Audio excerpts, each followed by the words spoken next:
I'm going to start off with just a little show and tell because I don't have too many people to share this with. This image of Wittenberg, I don't know if you've seen this one before.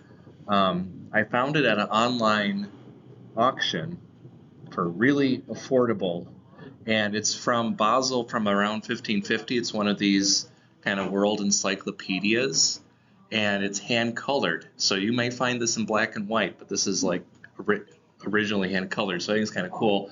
You can tell how typing is hard. They got the end. I don't know if that's backwards or because it's a mirror image when you are typesetting. So it's kind of a neat little thing. But it's from Basel, and the guy who put this together is Sebastian Munster, and he started on this project in 1528. He only I think this is from 1550. He was constantly updating it.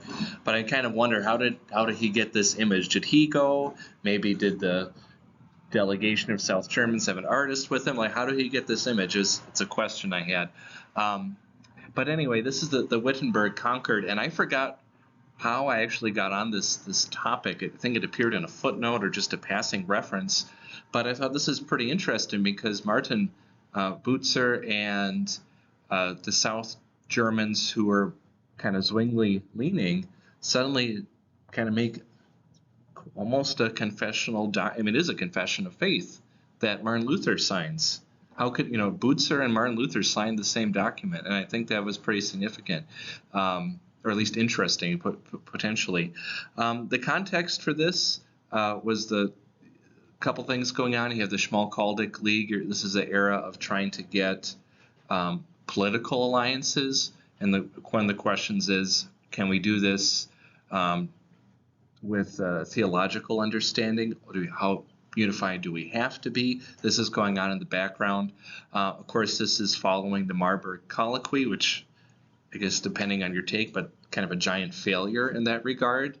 So this isn't quite try to, but it is kind of the follow-up on that.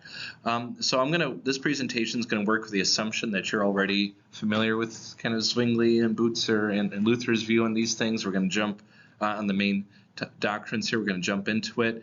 The two main issues that they had to deal with were really the Lord's Supper, and then kind of fellowship or ecumenism, whatever you want to call it, is kind of the issue in the background. And the book I'm relying on here is here. Dr. Bodie put me onto this, so it's all in here. I'm basically doing a book report on this. They kind of cover ecumenism. The author is Gordon Jensen. I don't know him, but he's at least at the time of printing in 2018. Was a teacher at the Lutheran Theological Seminary in Saskatoon in Canada. I think affiliated with the ELCA in America would be that branch, right? So that's kind of the perspective he's coming from. So the final chapter talks about, well, how can we use this for ecumenism today? And I didn't really get into that, but that's kind of the angle he's taking as far as application.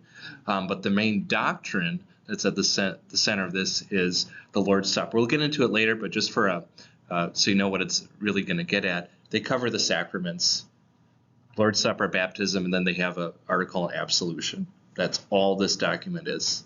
Nothing more, nothing less, just going to cover these three. Here's another map. We've had a lot of maps. I don't know if you showed this one yet. This is a little bit later of Switzerland. This is basically showing Reformed, not Reformed. So the issue is, of course, you want to get as many Protestants united as possible. And we already had the map of Strasbourg up to the north on the Rhine River. I don't have my pointer. The Rhine River, though, is kind of where it says Margravate of Baden. That's where it is. You just follow the river north. There's Strasbourg. Okay, so there's a problem between Butzer and Luther. Butzer had been republishing some of Luther and Bugenhagen's stuff, especially about communion, because we can get on the same page. What do we teach on the Lord's Supper? But Butzer was editing it a little bit, apparently, when he republished it. I think in Strasbourg is where he was doing that. And he made Luther sound like he agreed with Zwingli. So Luther had something to say about that.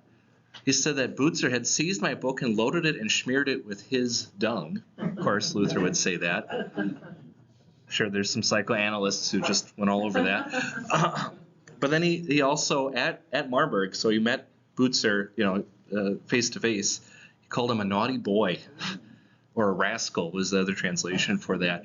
So how can these guys have a concord, have harmony, right? That's kind of the definition of concord, one of them, an agreement with this kind of personal relationship. And one of the points of this book towards the end for ecumenism is like, it's good to have face-to-face meetings. That's how you get stuff done. Well, not at Marburg. That didn't go over very well because you had the dung-smearing naughty boy and Luther. Okay, so a lot of this is context. If I could sit here, I could read you the Wittenberg Concord. It takes 2.5 pages. I'd be done in a third of my time. So I'm going to have to give you some context for the importance, because this is kind of the only time we're really delving into Lutheran stuff per se as primary source. So here's your timeline. You got Marburg Colloquy in October of 1529. Diet of Augsburg is less than a year later. Of course, you got the kind of birth of the Lutheran Church there with the Augsburg Confession. As you recall from our reading, then he had the Tetrapolitan Confession for the wannabes, the guys who didn't quite make it. The rump of the German delegation, 4 cities isn't really all that much. They grow, of course, they more than that, but that's the confession that comes through there. We'll look at what they say about the Lord's Supper in a little more detail. But then, just the very next month, Butzer isn't giving up. He says this, I want this to happen. I guess people question his motives. Luther's not very trusting at first. Is this just for political reasons? But Butzer is convinced that this isn't a disagreement on actual doctrine. It's more of a semantic issue. Like it's a quibble about words. I have the Greek phrase in here somewhere. It's actually yes, logomachia. Thank you. Yeah, that's just an awesome word, isn't it? Yeah. Yeah. So he can be sincere, and yet they're viewing the level of importance of this at 2 different levels. So Marburg Colloquy, they had agreement between the Zwingli and South Germans, is how this book describes Butzer and his friends. Are we here just for a general consensus, or is this like do or die doctrine? And Lutherans are do or die doctrine, and the rest are more political consensus. Let's see, and then Butzer does visit Luther at the Coburg Castle, where he's hanging out because he can't go to Augsburg, and that's September 1530. And here, this is where things turn around. He doesn't get called a naughty little boy, at least as far as we know. Luther was now cautiously optimistic because Butzer was really saying, we can make some progress here. He was trying to convince Luther that Zwingli was now open to a real presence idea. Luther wasn't buying that, but he thought, if Butzer's trying so hard to convince me, maybe he actually does believe in real presence, at least. Okay. The correspondence continues. Luther wrote to Butzer in January 1531. So again, this is all really close together, just months apart from each development. He said it was dangerous to force a verbal agreement and then have us in fellowship or in communion with each other. Well, the 2 parties are believing 2 different things. He said it could actually, it's like blasphemy. He was using words like that. You can really wreck your soul, kind of stuff. And this is where the interpretation side gets interesting. Jensen's saying, well, this is put in a category of altar fellowship. For some reason, I might be more inclined to view, well, he's just talking about fellowship in general on a unified agreement of doctrine across the board. It happens to be about communion. That I didn't really go into that, but I think those are some historical questions that have place for dialogue today. What was the fellowship issue here? Just communion or agreement on doctrine, or all the above? Let's see, what's next here? We got Zwingli now, though, is ending all pretense of agreement with the Lutherans. And he's writing to Butzer. So Butzer really can't win, and maybe it's obvious to us in hindsight. Well, they have 2 opposite positions. They're not budging. You can't get everyone to like you. So while he went to Marburg, Zwingli, kind of like Butzer, now Bucer's kind of going over to Luther, and to me, it almost seems like there's jealousy over the two first-generation reformers. Well, you don't like me, you like him, that kind of thing. And it's about doctrine, but I think personality is involved here for sure. So we actually get Bucer apologizing to Zwingli, said, "I'm sorry for wasting your time with this." He says, "I will no longer, quote, harass you for a Concord." So Bucer breaks with him too. I'm getting a little ahead of myself, but that's what's going on here. So the Tetrapolitan Confession gives us context now. It falls right between Marburg and closer to Marburg than it does to the Wittenberg Concord, which is in 1536, by the way, if I didn't mention that earlier. Here's Wolfgang Capito. So this is kind of, like I said, the rump Protestants, the guys who didn't quite go on along with the Augsburg Confession. Bucer wasn't allowed to have a partial subscription to it, so they came up with this document.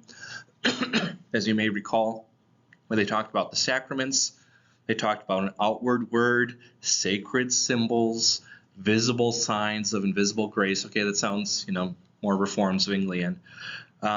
Baptism, though, they're pretty clear. It washes away sin, saves us, but also made the comparison of circumcision. This is kind of the interesting phrase for the Lord's Supper. Christ deigns, whatever that's supposed to mean, to give his true body and blood to be truly eaten and drunk for food and drink of souls. Okay, so they're defining it that way. So, but again, it's maybe can we see some common ground here? And they're kind of like Shakespeare. I think I doth protest too much a little bit. Well, we take this very seriously, very religiously, but I think they're trying to prove we're not these crazy Anabaptists. We don't have a crude idea about this. This is something sacred. Okay. Here's the break with Zwingli. Zwingli also considered Bucer now to be politically motivated by Jakob Sturm and other civil leaders in Strasbourg. You got to have this alliance. So once he stops agreeing with Zwingli on everything, then he pretty much calls him, you're giving in to Luther. Okay, back to the timeline then. How can progress possibly continue? Well, if Zwingli dies and Oecolampadius dies, well then, Zwingli died in October. I think I missed that point. Well, you have the two personal obstacles are gone. So Bucer not only thinks, well, I can bring my people, but maybe I can still get the Swiss if Zwingli personally isn't involved. So you have the first Basel Confession that we looked at, and then the Constant Articles, or Constance. That's a city on Lake Constance, northern Switzerland. So Bucer is putting together stuff. Lutherans are ready to talk. They're open to talking. We need to kind of come up with our position. And by sheer coincidence, Luther comes up with his pre-meeting notes from Melanchthon. He can't travel to Kassel, and Melanchthon's going to have a pre-meeting for the Wittenberg Concord. So we're going to look at those two documents briefly. The other thing in the background is the fall of this is a fun name, the Tauferei von Münster. Anyone know what that is? It's like the Baptist Empire of Munster, or realm of Munster. So the Anabaptists went crazy, took over Munster. There's books. Dan Carlin did like a 4 or 5 hour podcast on it. It's crazy stuff. But that's radical Reformation. But apparently, I just learned this from the book. Some of these radicals who are doing forced adult baptism, like at the edge of a sword point, like it gets culty, you get multiple wives, you marry me or you die, literally that's what's going on there. Some of those people had come from Strasbourg and moved up to Munster, so it's a little close to home. What do we think about baptism? So that's in the background too, immediate context on the timeline. Then you have the First Helvetic Confession in February of 1536. You have the Wittenberg Articles. You know what those are, Sarah, right? That's when Henry VIII sent his delegation, right? So again, Protestant alliance talk. Then you finally have the Wittenberg Concord is in May. They met for about a week in Wittenberg. Okay, so again, brief context. What are they talking about in the sacraments here in Basel in 1534? As a nearly Lutheran, some that was a criticism from the other Reformed. They say the true body and blood of Christ is offered to us with the bread and wine. Okay, that's a third of the way to Luther's catechism definition, right? Christ is present in his Holy Supper. Okay, so that's, they're getting there. So now we have the Constance articles. Like I said, this is preparing for the preliminary meeting. Butzer comes up with these points with his South German, Northern Swiss friends. He says, with the visible things of bread and wine, the true body and true blood of our Lord Jesus Christ are truly presented and distributed.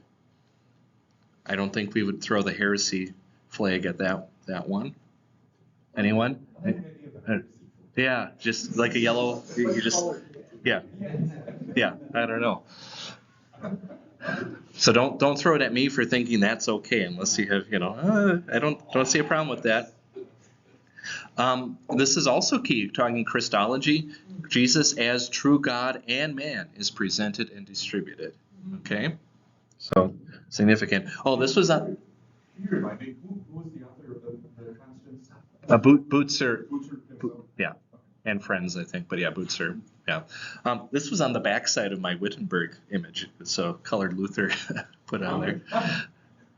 Probably not his best image, but it's mine, though, so I'm sharing it.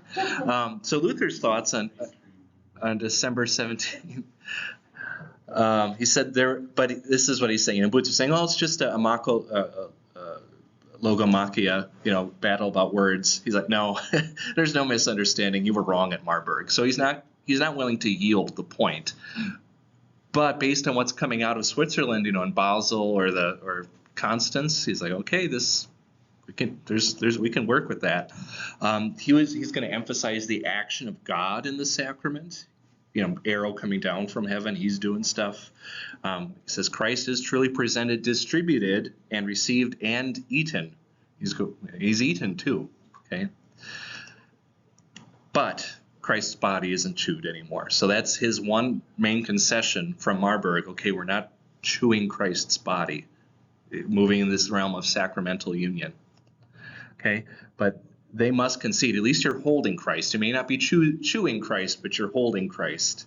So it's very interesting. You're using the senses now. Do I see Christ? Am I tasting? What? It's getting pretty detailed here. Okay, then we have the other kind of background document that we talked about. The First Helvetic Confession speaks in categories of sign and substance. The signs are received by the body. The substance, faith alone. Baptism is regeneration, intended for children. Again, got the Tauferreich von Münster is in the background here. In communion, Christ truly offers his body and blood. The bread and wine are highly significant holy signs. Again, protesting that we're not crazy about this. True communion of the body and blood is affirmed. Believers are presented with spiritual things that they signify. So kind of a spiritual presence.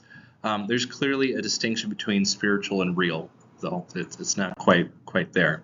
Okay, so now we're actually at the Wittenberg Concord. You got the background, May 1536. So the delegation of South Germans were supposed to meet Luther in Eisenach, and if you've been in Germany, you do the Luther tour, the Wartburg is kind of in the corner. Everything else is to the east and north a bit. So this was kind of the meeting point, because Luther is still under the ban. He's not allowed to leave Saxony. So this is the convenient spot. But Luther is sick, and they say, let's move to Grimma. And the South Germans with Butzer say, you know what, we'll just go to Wittenberg. Like, we're already 75% of the way there. We're just going to go all the way. So that's how it ended up being in Wittenberg itself. So this is the word. I think we talked. Did you mention that earlier? Yeah, exhibera is. What does it mean? Yeah, but that's translated as in the Wittenberg Concord in English as is offered, exhibited.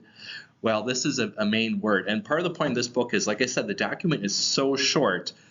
Jensen is, I would say, reconstructing, but he's adding in all this context.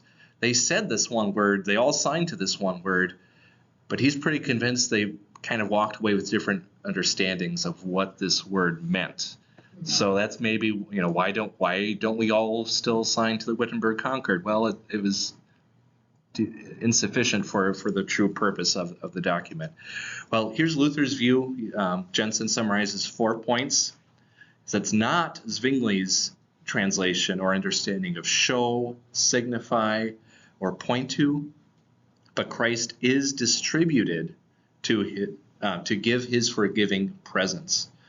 It challenges the Swiss separation of the cross from the sacrament, right? The benefit of the cross is kind of wrapped up and received in Christ and in the sacrament.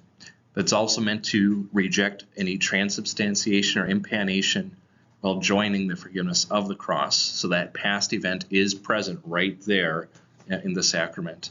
And his point too is with the distribution is the proclamation of the word.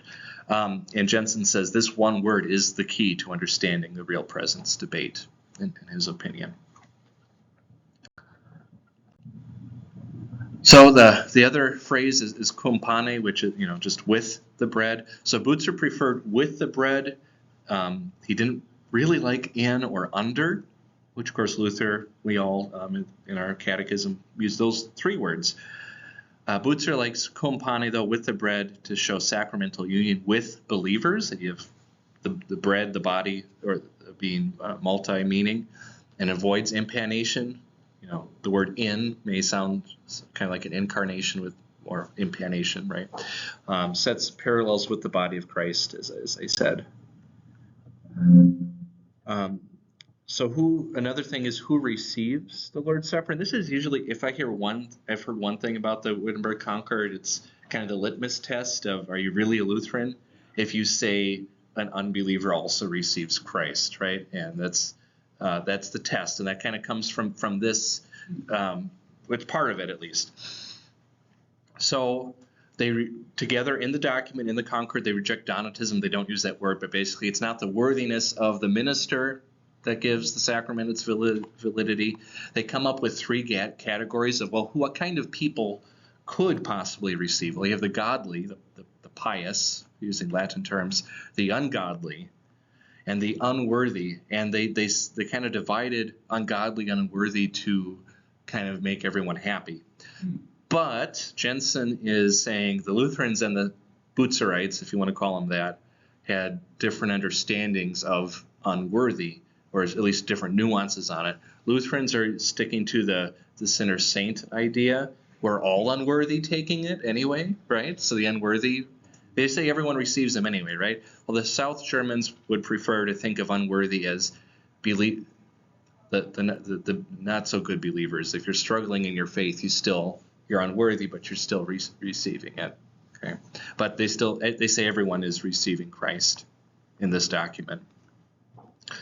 The Lutherans are going to emphasize that worthiness of the recipient does not validate the sacrament. So both ends, both the minister distributing and the people receiving it, that is not what makes it valid. It's the word. This document, though, does not directly address Christological issues. So again, that's the chief article, if you can call it that, of a 2.5-page document. It's on the Lord's Supper. They do have items on baptism. This is coming towards the end of the document, but they say we do not understand God's working in children. So they're trying to avoid the rational explanation for everything, needing to explain how it works. They look at the promise of the word for the importance and efficacy of baptism. So everyone there affirmed infant baptism, regeneration, and baptism. Jensen brings in the context that Lutherans held that faith was possible prior to baptism. He says this was offensive to the Butzer and the South Germans because they focused on, baptism is the thing that gives you the bath of regeneration. We don't see any other way it's possible. Lutherans like the John the Baptist story, which I had a seminary prof who really didn't like that application. So I found that very interesting that at this time and place, they're holding out hope for babies outside of baptism without saying we understand how it all works or what happens. So the South Germans are going a little bit deeper than maybe the Lutheran thing. They're saying they have a cum aqua too, with the water, because they want to avoid like a holy water concept too. Both wanted to avoid ex opere operato, but neither side or the document itself does not mention the issues of original sin. Okay, we also have absolution is the final article here. It's pretty much taken from the Augsburg Confession. preserves private confession and absolution, but also says don't make it mandatory. So this, I guess, no big surprises here, but private confession is seen as useful and pastoral. Lutherans, Jensen says, are always going to focus on the gospel proclamation of the rite of absolution, while the South Germans are, he says, are a little more focused on the confessional rite itself. Okay, real quick, just showing you where this is scanned straight from the book. It's really hard to see probably at that angle. Saxony, remember, it's its own country really there. We're dealing with a lot of cities though for the rest, but basically if it's on there, it accepted the Wittenberg Concord, including, interestingly enough, Basel itself and Constance. So you get two Swiss cities that went along with this. This is your delegation. You have your Reformed or South German. And you got the Lutherans. Luther said at the end of this, we can accept you now as brothers in Christ in regard to these three articles. So again, your idea of fellowship, okay, is he doing kind of unit stuff now or not? I don't know. Didn't really look at that too much. But you have, Wolfgang Musculus, Capito, Bucer, probably three main guys that I recognize from our readings. So I guess the question is was this a failure or a success or not? So the Swiss weren't really convinced, apart from Basel. So if you're saying, well, it's the Zwinglians and the Lutherans are getting together, the answer is clearly no. But what did happen was you had a South German, really West German too, Southwest German acceptance of it, and kind of conclusion of the book is they're not really Zwinglians. Maybe they're not Lutheran, but they're definitely more Lutheran than Zwinglian, according to this document. Boots, I don't think it's a term to be a Butzerite, but it's kind of what they were. But Butzerites could get along with the Lutherans on these things. The main takeaway for one of the historians who looked at this, there's consensus, not concord, so it's not exactly a statement of unified faith, but at least consensus. It also influenced Melanchthon's 1540 Variatic. I know the language used there was found again. I guess the biggest legacy for Lutherans today is that the Formula of Concord has direct quotes straight from this document. So they were still referencing it decades later and found it more than adequate to talk about things such as the worthiness of recipients, and they made sure we know that compane means also in and under. So it was a starting point, at least, for some of those articles. I went longer than I thought, but I'm good. That's all I have for you. You could read the whole thing. It doesn't take too long, but if you have any questions, comments. Thank you, Ben. Okay. Very, very good. Okay. Any questions? I like what does signatory mean? Does it mean signing? Yeah. That they sign? Yes. They subscribe to it. Oh, so, Yeah. okay. Oh, so the Oldminster form, they signed it later. Later, yeah. So it was a process. The Saxons pretty much. I mean, they're all right there in Wittenberg. Who else are going to ask if Luther and Melanchthon sign on to it? Spalatin signed it later, I believe, too, as kind of the government signing off on it. The secretary of the elector. We're good. And that's a nice thing about having the electorate of Saxony. That's this whole region just in a, 30 seconds of signing, the whole region now falls into line. All these other cities, you have to go to the city councils and kind of talk this through. And that's a big, geopolitical difference. That was a challenge, perhaps, of getting conquered. But it happened in those cities. Yeah, some of those cities were more already Lutheran, and some of them were more Zwinglian. Go ahead. What year was it? 36? Yeah, 1536. So it was just 2 months after the Wittenberg Articles. And went back to Henry VIII. Yeah. You say consensus, not concord. Could you maybe explain that one more time? So they were. I think it's called a concord, right? Yeah. So it's an agreement, but Concord being more like a full agreement, consensus. Right. It was for limited purposes, and I didn't have the quote right up on here, but Luther realized that you don't need to have full doctrinal agreement to have a political agreement. He says countries can make alliances whether or not you agree on your faith. Kind of the two kingdoms idea. So, kind of two different levels, and it's almost flipped. Like the Lutherans take the doctrine more seriously than just a general vibe, but then the Reformed are going to take the political aspect more seriously. And there's another document in there we didn't get to about what do you do with the government taking over church lands, and they had opposite responses to that as well. Yeah. Did I? Yeah. You're right. I just want to make sure I'm remembering this right. In February of that year, Luther was pretty staunchly saying, no, you can't walk away from a generically worded thing with a different understanding. We need to come to agreement. Is that? That wasn't. I don't think that was February that year. That was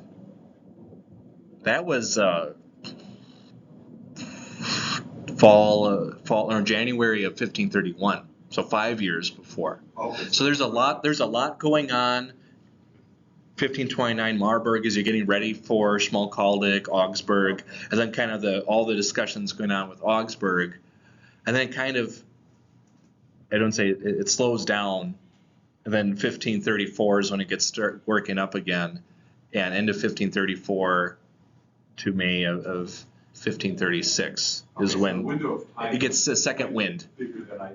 Yeah, it's a 7 year, almost 6.5 year timeline. Is there a softening of that position if he's signing off on this, or does he sign this with that same understanding, thinking that they? Well, he doubled down on. There's no misunderstanding here. So, and it says it starts off the preamble is Butzer and his friends, and it says they believe this, they believe that, and some view it as a concession by Butzer and friends. I maybe should have made that much more clear. In a way, like Luther and Melanchthon are, signing off on, yep, they made their confession, they were wrong, we were right. It isn't said that way, but they're basically sounding like Lutherans at this Wittenberg Concord, and they said, okay, we examined almost like a confirmation examination. They said what they were supposed to say. We can now say we agree on these 3 articles. So it's much less of two sides coming together and hashing things out. Depending on who you ask, it maybe seemed to the Lutherans that these guys are making a different kind of confession, right? Yeah, concession confession. Yeah. So they might they can agree on the wording of the document and sign on Yeah. to it, and then they leave it. But you might go talk to them and say, well, unpack what you understand. Yeah. This to What mean. does exhibere mean? Right. Yeah. Right. Be very careful. This is a warning about exhibere. You might spend decades working on that word just to figure out exactly what they meant by it, and you might never really find the answer to that. The reason I say that is because we did have a fellow who graduated from here years ago, Randy Tunn, T-O-N-N, was a very good scholar and molecular scholar, and from Minnesota. And he spent decades working on exhibere. I think he wrote his STM thesis, and you probably can find it on CSL Scholar if you want more. T-O-N-N, Randall Tunn. But on this point, it's just, the point is they can understand this a little bit differently and find common language. Right. And 500 years later, they're just looking at other letters they're saying and trying to piece it back together. What do they really mean? Because, like I said, the document's super short, and they don't talk about he said in there. It's And then now you got me thinking, how does receptionism tie into that? And how would exhibere, is that related to that at all? Well, I think I think the way they use it, maybe you can go back to that slide